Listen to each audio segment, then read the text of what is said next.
Hi everyone, my name is Eefje.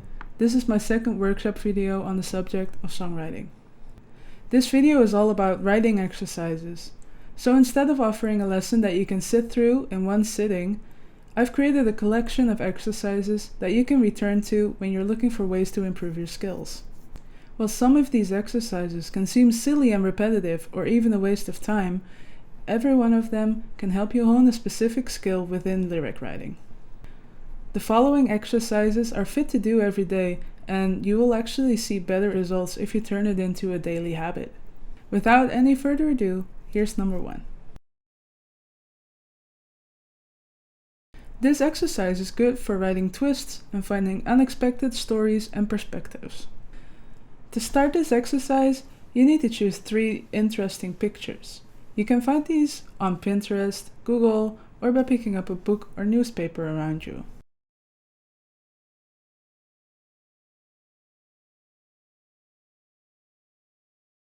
For each of these 3 pictures, write 5 captions that can describe the situation that's happening. Here's a picture I found with 5 different captions for it.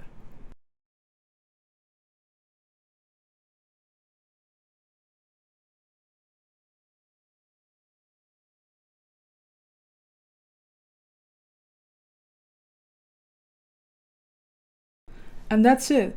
We can also extend this exercise with the next one.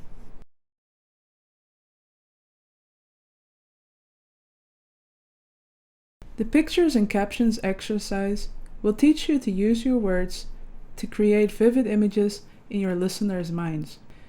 Whenever you want to convey an image, a story, or a message to another person, some details will inevitably get lost in translation between your brain, your words, and their brain. Especially when you're trying to talk about emotions and similarly complex ideas. But most people are very visual thinkers. When we hear stories, we tend to play them out like movies in our heads. That's why it can be hard for your listener to follow what you're talking about without something concrete to grasp onto. You can solve this by painting a picture for your listeners. Here's an example. Let's say the story you're telling takes place in a bedroom. If you just use the word bedroom, your listener will think of a room with 4 walls and probably a bed in it. But that could be where the similarities stop. If you really want to take your listener on a trip and make them feel like they're standing right next to you in the same bedroom, you will have to give them some more details to enhance the mental movie they are watching. You could tell them that the walls are painted bright purple and that there's a pink lava lamp in the corner of the room. You can tell them that it smells of spicy incense and that the white bed sheets that you're sitting on are wrinkled and scratchy. You can tell them about the birds you're hearing through the open window or the music that's playing on the radio.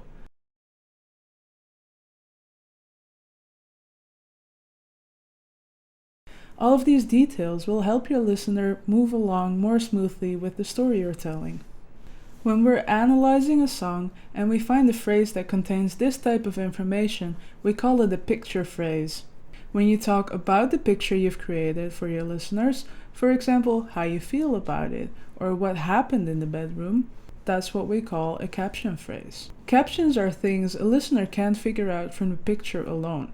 A quick side note, quite often you'll come across phrases that don't neatly fit into the box of either picture or caption. Some are a little bit of both, and some are up to interpretation.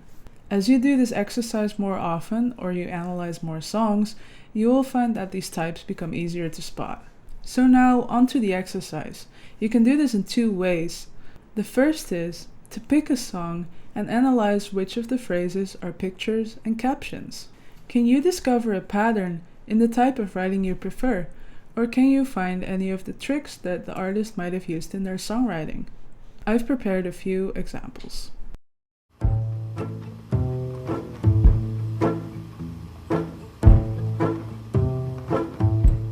In his song, How's It Gonna End?, Tom Waits does a neat trick of using mostly picture phrases to lay out something that kind of feels like a crime scene, with the listener playing the detective, trying to figure out what happened. He had $3 old, worn out car, a white wife was leaving for good. Life's made of trouble, worry, pain, and struggle. She wrote goodbye in the dust on the hood. We found a map of Missouri, lipstick on a glass. They must have left in the middle of the night.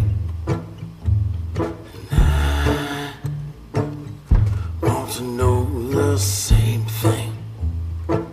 Everyone wants to know, how's it going to end?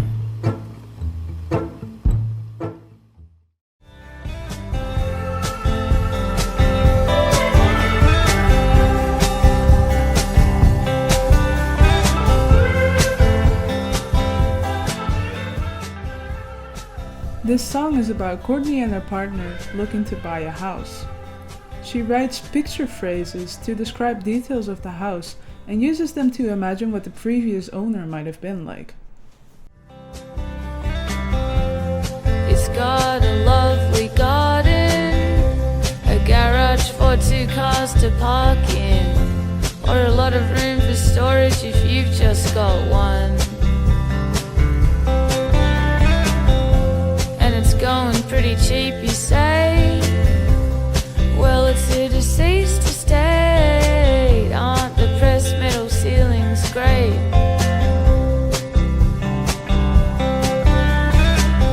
Then I see the handrail in the shower, a collection of those canisters for coffee, tea and flour, and a photo of a young man in a van in Vietnam.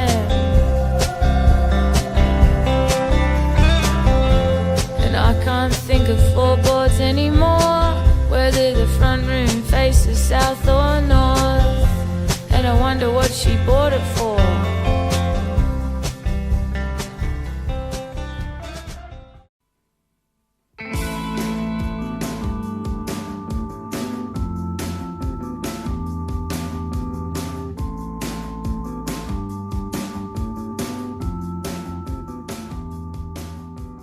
I also wanted to add an example that doesn't use a lot of picture phrases at all. In a way, not doing this will make your song more easily relatable. By leaving out the picture, the song leaves the setting entirely up to the listener's imagination, making it easy to apply the song's core meaning to their own situation.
A second way of doing this exercise is to look at one of the pieces you are writing and to analyze it. Are you only writing captions and no pictures, or the other way around? And what happens if you change it up? Try and find a balance between the two that works best for you.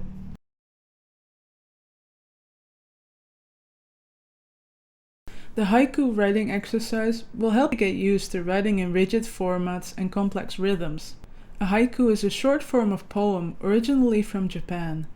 It consists of 3 phrases. The first phrase contains 5 syllables, the second phrase contains 7 syllables, and the third one contains 5 again. Traditionally, a haiku also contains a cutting word, a break between 2 parts, a moment where you can collect your thoughts, and it also includes a seasonal reference.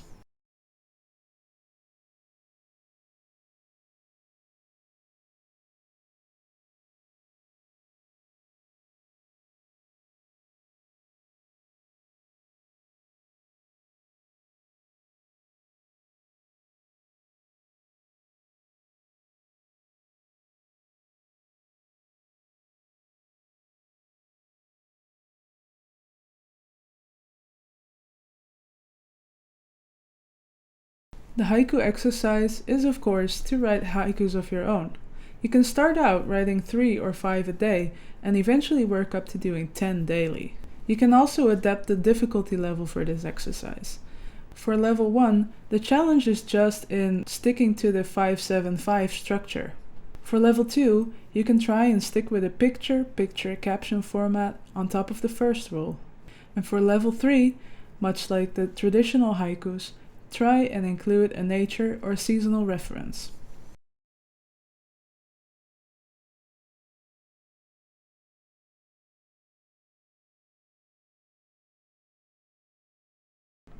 These haikus don't necessarily have to be deep and meaningful, though they can be. Here's 2 I wrote this week.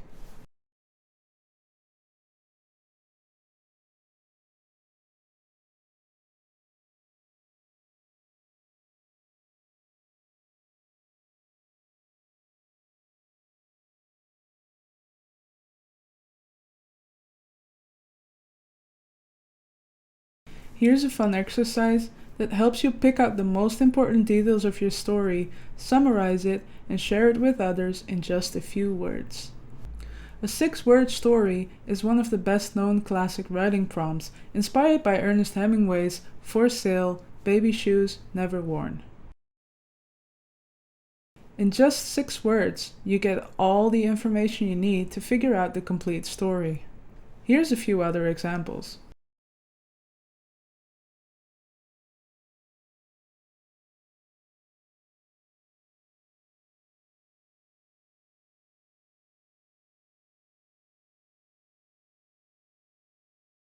The exercise is, of course, to write your own 6-word stories. There's a few ways to go about this. In the first way, you start from scratch, picking a keyword and slowly adding more until you reach 6 words and the story is complete. The second way works the other way around, where you keep summarizing, cutting down and condensing it until it's complete at 6 words. If you don't feel like making up your own stories, you can pull up any news websites and try and create a 6-word story from any of the articles you see there. There's many more writing exercises and prompts out there, but these are some of my favorites. I can tell you that I really didn't like doing these exercises every day in school, but looking back I realize how much they've improved my writing, which is why I'm passing them on to you now. So with that, thank you for watching and good luck.